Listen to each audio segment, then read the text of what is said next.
दोस्तों, यात्रा करते हैं आज हम श्री जीन माता जी धाम की। देश के प्राचीन शक्ति पीठों में से एक श्री जीन माता जी का यह मंदिर दक्षिण मुखी है।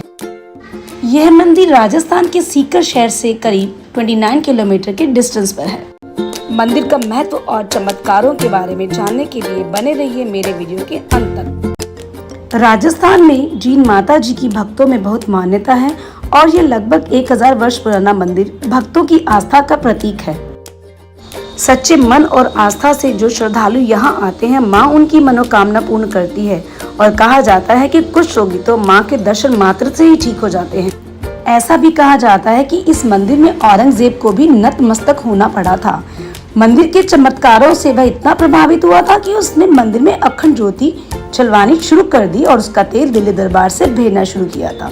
तभी से जीन माता में उस दिन से ही आज तक वही ज्योति अखंड रूप से जल रही है। जीन माता का जन्म घांगू गांव के राजपूत घराने में हुआ था और जीन माता को अपने भाई हर्ष से गहरा लगाव था, पर उनकी भाभी को ये बात पसंद नहीं थी, तो उसने दोनों भाई बहन के बीच गलतफहमी पैदा कर दी और माता रानी अपना घर छोड़कर चली गई। और भाई उनको मनाने के लिए जब पहुंचे तो उन्होंने घर पहुंचने के लिए इनकार कर दिया और वहीं रहने का निश्चय किया। जीन माता माँ दुर्गा की तपस्या में लीन हो गई और उनके भाई हर्ष भी नजदीक की पहाड़ी की चोटी पर भैरव बाबा की उपासना में लीन हो गए और फिर दोनों यहीं से पूजे जाने लगे। तो चलिए दर्शन करते हैं जीन माता के। जय श्री जीन माता जी की। ये गर्भगृह है जहाँ पर माँ की बहुत ही खूबसूरत मूर्ति स्थापित है। कहा जाता है कि जब औरंगजेब मंदिरों को तोड़ते हुए यहाँ पहुंचा तो सैनिकों ने मंदिर को तोड़ना चाहा, तो जीन माता ने चमत्कार दिखाया और सैनिकों पर मधुमक्खियों की फौज छोड़ दी, जिसका सामना न करते हुए मुगल सेना वहां से भाग खड़ी हुई और औरंगजेब ने भी जीन माता से माफी मांगी और हर महीने 1.25 मन तेल जीन माता जी के मंदिर में वो भेजने लगा और उसने माता की स्वर्ण मूर्ति भी भेंट की। तभी से जीन माता को भंवरों की देवी या भंवरों की रानी भी कहा जाने लगा। नीचे की तरफ जीन माता की भंवरों की रानी के रूप में मूर्ति स्थापित की गई है। औरंगजेब के राज्य के समय की बात है। ये औरंगजेब भी तोड़ना चाहता था माता की मूर्ति को। औरंगजेब जो है उसने हिंदुस्तान के ऊपर उसमें ना बहुत सारे मंदिरों को तोड़ा था। अच्छा। तोड़ते तोड़ते वो यहाँ पहुंचा था। अच्छा। और यहाँ पर जो है सुपारी कितनी बड़ी होती है जी। हाँ। अपनी चद्दर के चारों कोने सुपारियों पे बांध के उसके कुएं के ऊपर और अपनी मंत्र शक्ति से उसको ताड़ करके उसके ऊपर उसमें कलमे पढ़े थे। तब यहाँ के पुजारियों ने इनसे प्रार्थना की ना, तो इसने उसको वहीं से गिरा करके और एक चमत्कार दिखाया था और अपने भंवरे यहाँ से छोड़ करके उसके घोड़ों को और सब पूरी सेना को जो है वहां से वापस भाग के जाना पड़ा। ये एकमात्र मंदिर था दिल्ली से यहाँ तक आने के बाद जो पहले मंदिर से औरंगजेब को मात खा करके वापस जाना पड़ा था। उस दीपक जलाया था हर महीने वहां से भेजता था। अच्छा। वो तब से ही लेकर के इसको भंवरों वाली रानी के नाम से प्रसिद्ध है। ये जगदम्बे जीन भवानी की जय भंवरों वाली मैया, जय भंवरे वाले माता की जय भंवरे वाली माता की जय हो। माता रानी के भाई का हर्ष था उनका नाम। हर्ष का मंदिर जो तो काफी दूरी पे है। अच्छा। लेकिन उनका एक प्रतिरूप यहाँ स्थापित किया है। अच्छा। वो बस ऊपर ही है, मात्र 100 मीटर ही नहीं होगा। ठीक है। तो अब यहाँ से हम चलते हैं जीन माता की भाई हर्षनाथ के मंदिर। स्टेज चढ़कर ऊपर वहाँ पर प्राचीन धूना भी जल रहा है।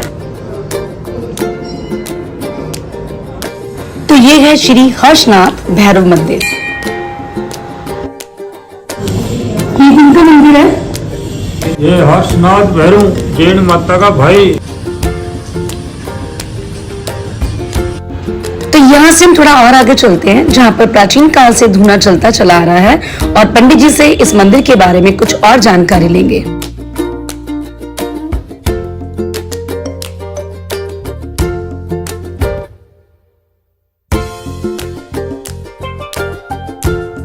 तो यहाँ पर ये वो धूना है जो प्राचीन काल से अखंड रूप से जलता चला आ रहा है। तो चलिए पंडित जी से कुछ और जानकारी लेते हैं मंदिर के बारे में। ये हमें थोड़ा सा बताइए, पहली बार आया है यहाँ पर, हमें मालूम नहीं है कुछ भी। ये किसका धूना जल रहा है यहाँ पर और क्या है इसकी महत्ता? जीन माता जी का धूना है। जीवनपुरी बाबा से उनका पहला धूना। तो ये अखंड धूना जलता रहता है ये? और यहाँ पे जब तो सुना है औरंगजेब जब हार के चला गया तो उसने कुछ दिया भी यहाँ पे उस माता के चरणों के लिए दिया भेजा कुछ और तेल भेजने लगा, अच्छा तेल भेजता था। तो मतलब पहला मंदिर है भारत में जहाँ पर कि वो जीत नहीं सका। बाकी सब जगह तो कृष्ण जन्मभूमि, राम जन्मभूमि, वाराणसी महादेव सब जगह उसने मस्जिद बनाई, तो हम यहाँ पे कुछ नहीं कर पाया। हमने ये सुना था कि मधुमक्खियों का छत्ता यहाँ छोड़ दिया गया, मतलब माता की कृपा से ऐसा हुआ था कुछ। जीन माता जी के पीछे जो भौरों वाली माता है, हाँ वहाँ से बहुत सारे भौरा निकले थे मधुमक्खी में, अच्छा तो उसकी सारी सेना को परास्त कर दिया था। अच्छा हाँ, वो दिखाया जुड़ा था, तो उसने माँ से प्रार्थना की, तो ऐसा हुआ कि माँ से प्रार्थना की, तो एक दीपक जलाया, उसने कहा हम हमेशा दीपक जलाएंगे। अच्छा मैं सेना को यहाँ से 40-50 लीटर तेल, 40-50 50 लीटर तेल अच्छा तेल हर महीने, हर महीने बेचता है था ये। एक मन। हाँ, अच्छा तो बहुत बड़ी बात है कि एक औरंगजेब ने ये सब मतलब हार मान गया ना माता की शक्ति के आगे। ये तेल की परंपरा आज भी चलती है, पर उसके बाद ब्रिटिश शासन ने भी दिया, दिल्ली सरकार देती रही, अब राजस्थान सरकार, राजस्थान सरकार देती है। जो तेल देते हैं वो हाँ डाला हाँ, जाता है, पब्लिक वाले भी देते रहते, तो उनका भी डाला जाता है क्योंकि वो पूरा ले लेते हैं। हाँ, जी, पता नहीं बिल्कुल, क्या बिल्कुल, करते हैं क्या बिल्कुल। नहीं। हमारे यहाँ 2 अखंड दीपक जलते अच्छा हैं। नहीं दीप तो हमने देख नहीं पाए। हाँ हाँ, माता जी के दोनों तरफ है, एक दाएं एक बाएं, अच्छा, एक अच्छा, तरफ अच्छा। घी का है, एक तेल का जी है। हाँ, और भौरों वाली माता के पास भी प्रज्वलित है, जहाँ जिन माता जी तपस्या हाँ वो करती तो है दीवार वहाँ। में देखे हमने, दीवार में वो तो देखी। अब दर्शन करते हैं बटुक भैरवनाथ जी के। जय भैरवनाथ जी की। तो मंदिर से दर्शन करके बाहर आ गए हैं और आपको दिखाती हूँ बाहर से एक व्यू। ये पहाड़ी पर बना मंदिर है, कुछ कंस्ट्रक्शन भी चल रहा है यहाँ पर। लोगों का ऐसा मानना है कि यहाँ पर ईंटों और पत्थरों से अगर हम अपने घर बनाएं तो जीन माता जी सबके घर बनाती हैं, सबकी मनोकामना पूर्ण करती है, सुख शांति समृद्धि देती है। जय श्री जीन माता जी की।